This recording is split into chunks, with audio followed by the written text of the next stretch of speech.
வணக்கம். நான் உங்கள் அன்பான சயின்டிஃபிக் வேதிக் அஸ்ட்ராலஜர் அஸ்ட்ரோ அரஞ்சி பேசுகிறேன். நல்லது நினைப்போம், நல்லதே நடக்கும்.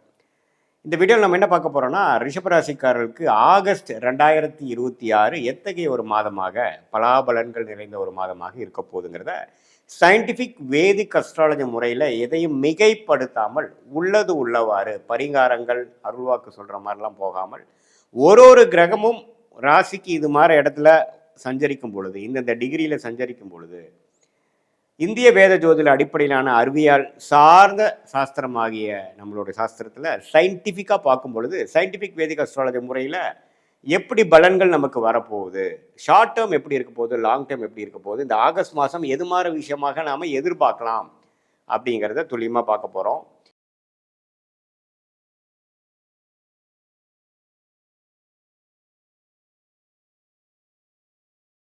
இப்போ பாருங்கள், ரிஷபராசிக்காரர்களுக்கு இந்த மாதம் ஆரம்பிக்கும் பொழுதே ராசி அதிபதியாகிய சுக்கிரன் 5ஆம் இடத்துல இருக்கிறார். 5ஆம் இடத்துல நீச்சம் பெறுகிறார், சனியின் பார்வை பெறுகிறார். ஸோ இது வந்து என்ன தெரியுதுன்னா, ரிஷபராசிக்காரங்க நம்ம எதிர்பார்க்கக்கூடாது. ஆகஸ்ட் மாதம் சில விஷயங்கள் அப்படி இப்படி தான் இருக்கும். ஹார்ட் ஒர்க் நிறையா பண்ண வேண்டி இருக்கும், அலைச்சல்கள் நிறையா இருக்கும். ஆனால் அதுக்கு ரிசல்ட் கொஞ்சம் சுமாராக தான் இருக்கும்.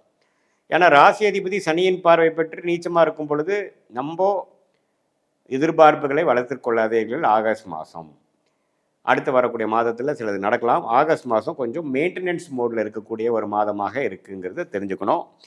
யோகமான கிரகமாகிய புதன் பாருங்க, 2ஆம் இடத்துலேருந்து 3ஆம் இடம் 2வது நாள்லேயே மாறுறார். ஸோ 3ஆம் இடத்துல கடகத்திலேயே குருவோட கிட்டத்தட்ட 23 நாள் இருந்துட்டு கடைசி ஒரு வாரம் தான் பார்த்தீங்கன்னா 4ஆம் இடத்துக்கு சிம்மத்துக்கு வரார். இது ரெண்டுமே பரவாயில்லை. ஏன்னா குரு ஒரு இடத்துல சிம்மத்தில் வந்து நட்பு வீட்டில் இருக்கிறார். ஒரு 20 நாள் 21 நாள் ஒரு 3 வாரம் குருவோட சேர்ந்திருக்கார். ஸோ 2ஆம் இடங்கிற தனஸ்தானாதிபதி குருவோட சேர்ந்துருக்கனால பண விஷயத்துக்கு பிரச்சனை இல்லை. பண போக்குவரத்து வந்துட்டு போயிட்டுருக்கும். அது ஒன்றும் பெரிய சங்கடங்கள் இருக்காது. குழந்தைகள் விஷயங்கள், படிப்பு விஷயங்கள், டெக்னிக்கலான சில விஷயங்கள், புத்தி கூர்மையான விஷயங்கள் கொஞ்சம் பழக்கம் போல் நல்லா வேலை செய்யும். ஆனால் ஃபிசிக்கலாக வேலைகள் அதிகமாக இருக்கும். கொஞ்சம் போட்டு படுத்துங்கிறத நீங்கள் வேலையில் இருக்கிறவங்க, தொழிலில் இருக்கிறவங்களுக்கு நீங்கள் தெரிஞ்சுக்கணும். அதே மாதிரி மற்றதெல்லாம் எப்படி போயிட்டுருக்குன்னு பார்த்தா, செவ்வாய்ங்கிற கிரகமே பாருங்கள் 2ஆம் இடத்துல இருக்கிறார். ஸோ குடும்பஸ்தானம், வாக்குஸ்தானம், தனஸ்தானத்தில் செவ்வாய் இருக்கும் பொழுது, 7ஆம் வீட்டு அதிபதி இருக்கும் பொழுது சில நண்பர்களால், சில பங்குதாரர்களால், நீங்கள் யாரை டெய்லி அசோசியேட் பண்ணுறீங்களோ அவங்களால சில வரவுகள் இருக்குது. ஆனாலும் சில ஆர்கியூமெண்ட்ஸ் வரக்கூடிய அமைப்புகளும் இருக்குது. கொஞ்சம் பொறுமையாக பேச்சு விஷயத்தில் கொஞ்சம் சட்டுன்னு பேசாமல் கொஞ்சம் பொறுமையாக போய்க்கக்கூடிய அமைப்புகள் நல்ல அமைப்புகளாக இருக்கும். ஏன்னா நமக்கு ராசி அதிபதி நீச்சமாக போயிருக்கு பாருங்கள். ஸோ நாம் பாட்டு கடன் நம்ம நினச்சதெல்லாம் பேசுகிறோம்னா ஆல்ரெடி நம்ம கரெக்டாக பேசுகிறோமாங்கிறது தெரியாது. ஸோ அதனால் கொஞ்சம் பொறுமையாகவும் நிதானமாகவும் புத்தி கூர்மையை யூஸ் பண்ணி சமயோஜிய புக்தியோடு நம்ம செயல்படக்கூடிய ஒரு மாதமாக ரிஷபராசிக்காரருக்கு இருக்குது. இந்த காலத்தில் வந்து புதுசாக அதை ஆரம்பிக்கிறேன் இதை ஆரம்பிக்கிறேங்கிறதெல்லாம் கொஞ்சம் யோசித்து பண்ணணும். இல்லைன்னா அடுத்து வரக்கூடிய ராகுகதி பயிற்சிக்கு அப்புறம் பண்ணலாம். அதை வரக்கூடிய அடுத்த வீடியோவில் பார்க்கலாம். இந்த மாதம் நீங்கள் என்னென்னா பண விஷயம் இருக்கிறத அப்படியே மெயின்டைன் பண்ணிக்கலாம். என்னென்ன உறவுகள் சம்மந்தப்பட்ட விஷயங்கள், குழந்தைகள் சம்மந்தப்பட்ட விஷயங்கள், வியாபாரம், தொழில், அது மாதிரி விஷயங்களை பண்ணிக்கலாம். இந்த மாதத்தில் நம்ம வந்து வேலை மாறலாமா, இந்த நேரத்தில் நம்ம புதுசாக ஒன்று ஆரம்பிக்கலாமா அப்படின்னு கேட்டால் நோ. ஏன்னா நமக்கு ராசி அதிபதி பலமாக இல்லை.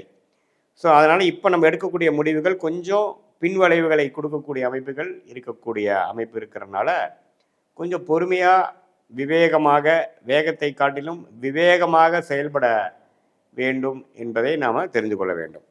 மற்றபடி பார்த்திங்கன்னா குருவின் பார்வை 11ஆம் இடத்துல இருக்க சனிக்கு விழுகிறதுனால, சனி 11 இருக்கிறது மிகப்பெரிய ஒரு சப்போர்ட்டு. அப்படி ஒன்றும் பெருசாக வாழ்வாதாரம் இழக்கிற அளவுக்கு மோசமாக இல்லை. ஏன்னா சனி 11லேருந்து குரு பார்வை பெறும் பொழுது அது சனி தசையே போயிட்டுருக்கக்கூடிய ரிஷபராசிக்காரங்களுக்கெல்லாம் இன்னுமே நல்ல பலன்கள் தான் இருக்க போகுது. அதனால் தவறு இல்லை. 5ஆம் இடத்துல சுக்கிரன் இருக்கிறனால இந்த காதல் விஷயங்கள், பெண்கள் விஷயத்துலலாம் இது கொஞ்சம் ரிஷபராசிக்காரர்கள் கொஞ்சம் கேர்ஃபுல்லாக இருங்க.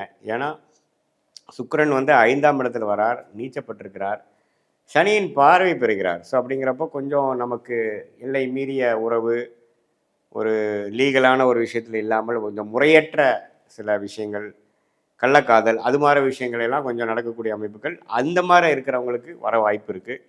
அதிலெல்லாம் கொஞ்சம் பிரச்சனை ஆகாமல் இருக்கிறதுக்கு கேர்ஃபுல்லாக இருக்கணும். ஏன்னா செவ்வாயின் பார்வையும் பார்த்திங்கன்னா சுக்கிரன் மேலே விழுகிறார். சுக்கிரன் பார்த்தீங்கன்னா செவ்வாய் பார்வையும் பெறுகிறார், சனியின் பார்வையும் பெறுகிறார். அப்படிங்கிறப்போ உங்களுடைய ராசி அதிபதி ரொம்ப பாதிக்கப்பட்டிருக்கு. ஸோ அதனால் டக்கு டக்குன்னு நம்ம முடிவு பண்ணி எமோஷன்ஸ்க்கு இடம் கொடுத்து உங்களுடைய விருப்பங்களை வந்து கொஞ்சம் கண்ட்ரோல்டாக வச்சுட்டு ரொம்ப இன்ஸ்டிங்டிவாக நம்மளுடைய விஷயத்தை வந்து போனோம்னா அதுக்கு சில பிரச்சனைகள் வரக்கூடிய அமைப்புகள் இருக்குது. கொஞ்சம் கவனமாக இருக்கணும். மற்றபடி பார்த்திங்கன்னா மாணவர்கள் நல்லா படிக்கக்கூடிய அமைப்பு, காம்படிட்டிவ் எக்ஸாம்ஸ் கிளியர் பண்ணக்கூடிய அமைப்பு, டெக்னிக்கலாக நிறையா விஷயம் கற்றுக்கக்கூடிய அமைப்பு, அதெல்லாம் நல்லா இருக்குங்க. அதே சமயத்தில் ஒரு கல்யாண விஷயங்கள், ஒரு அசோசியேஷன், ஒருத்தரோட சேர்ந்து ஒரு புதிய தொடர்பு வருவது, அது மாதிரி விஷயங்கள்லாம் வியாபாரம், அது மாதிரி விஷயத்துக்கு போய்க்கலாம்.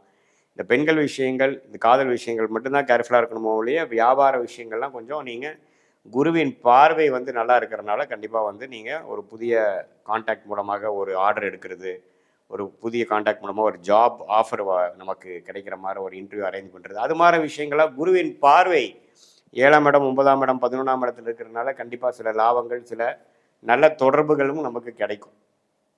ஸோ இதுதான் ரிஷபராசிக்கு ஓவராலாக பார்க்கும் பொழுது ஓரளவுக்கு கேர்ஃபுல்லாகவும் பொறுமையாகவும் கவனமாகவும் இருக்கக்கூடிய அமைப்பு இருக்குது. அதே சமயத்தில் சில சிரத்தையான சில வேலைகளை செய்து சாதிக்கக்கூடிய அமைப்புகளும் இருக்குமே ஒழிய எடுத்துமா கவுத்தமானு போகக்கூடிய ஒரு முக்கிய முடிவுகள் எடுக்கிறதுக்கெலாம் வந்து கண்டிப்பாக நீங்கள் கேர்ஃபுல்லாக இருக்கணும். மற்றபடி பார்த்தீங்கன்னா பெண்கள் வந்து சுக்கிரனே பாதிக்கப்பட்டிருக்கிறதுனால உங்களுடைய ஹெல்த் கொஞ்சம் பார்த்துக்கணும். அந்த மாதவிடாய் பிரச்சனை, பெண்களுக்கே வரக்கூடிய பிரச்சனையெல்லாம் கொஞ்சம் இந்த மாதம் கொஞ்சம் தூக்கலாக இருக்கலாம். ஸோ அவங்களாம் கொஞ்சம் ஹெல்த்தை வந்து மெயின்டைன் பண்ணிக்கணும். அதுக்கு தகுந்த ட்ரீட்மெண்ட் டாக்டர்லாம் பார்த்து பண்ணிக்கக்கூடிய அமைப்புகள் இருக்குது. வண்டி வாகனம் கொஞ்சம் கேர்ஃபுல்லாக வச்சுக்கணும். ஏன்னா சனி செவ்வாய் தாக்கங்கள் சுக்கிரனுக்கு இருக்கிறதுனால ஒரு நல்ல வண்டி வந்து கொஞ்சம் கேர்ஃபுல்லாக வச்சுக்கலைன்னா சர்வீஸ் விடணும், பிரச்சனை ஆகுங்கிற அளவுக்கு ரிஷபராசிக்காரர்களுக்கு வரக்கூடிய அமைப்புகள் இருக்குது.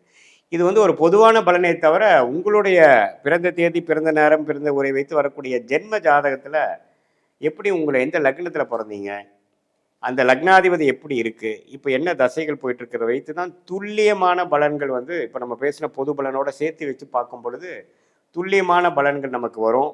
அடுத்து வரக்கூடிய 3 மாதம், அடுத்து வரக்கூடிய 6 மாதம் எப்படி இருக்க போகுது, சயின்டிஃபிக் வேதிக் அஸ்ட்ராலஜி முறையில் நம்ம ஒன்று பார்க்கும் பொழுது எப்படி வந்து உங்களுடைய யோகமான தொழில் என்ன, எந்த துறையில் அதிக லாபம் வரும், எந்த துறையை நமக்கு ஆகாது, வியாபாரமாக, தொழிலா, வெளிநாடா, அல்லது உத்தியோகம்னு எடுத்துகிட்டோன்னா நம்ம ப்ரைவேட் செக்டாரா அல்லது அரசு உத்தியோகமா, எது மாதிரி துறை நமக்கு வரும், மீடியா துறையா, அல்லது படிப்பு பார்த்திங்கன்னா படிப்பு சார்ந்த தொழில் தான் பண்ணுவீங்களா, அல்லது வேறு மாதிரி லைனில் போவீங்களா, அல்லது மெடிக்கல் ரிலேட்டட் ரியல் எஸ்டேட் அது மாதிரியா, அல்லது ஐடி சாஃப்ட்வேரா, அல்லது எதுவுமே இல்லாமல் அக்ரோ ரிலேட்டடாக போவீங்களா, எது வந்து உங்களுக்கு நல்லா இருக்குங்கிறது உங்களுடைய ஜாதகத்தில் இருக்கிற ஒரு கிரகத்தோட ஸ்தானபலம், திக்பலம், திருப்பலத்தை வைத்து டிகிரி அடிப்படையில் பார்த்து சயின்டிஃபிக் வேதிக் அஸ்ட்ராலஜி முறையில் நம்ம பார்க்கும் பொழுது அடுத்து வரக்கூடிய வாழ்க்கையில் எடுக்கக்கூடிய முடிவுகளை சரியான முடிவுகளாக எடுத்து தேவையற்ற முயற்சிகளை தவிர்த்து வாழ்க்கையில் எளிதில் வெற்றி பெற முடியும் என்று சொல்ல விரும்புகிறேன். மீண்டும் மற்றொரு காணொளியில் சந்திப்போம்.